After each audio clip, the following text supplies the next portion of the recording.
How to fix missing videos on YouTube subscriptions tab. Firstly, open YouTube app on your device. From the very bottom panel, click on the subscriptions tab. In your subscription interface, you should see all the new videos. If there are no videos, then refresh the page. If the videos are still not showing up, then go to the channel. After going to the channel, check for the new videos manually. Go to the video section and make sure that it is set to latest, and now check for the new videos. By doing this much, your problem should be fixed. But if it's not, then follow these additional steps. Tap and hold on the YouTube app and click on the eye icon. Now scroll down and select the option Storage. From the bottom right corner, click on Clear Cache. Now go to your Play Store or App Store.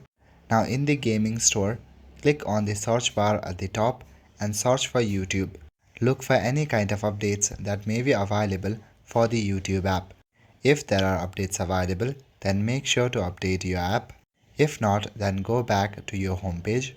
Now give your device a quick restart and your problem should be fixed. That's all for today. Thank you.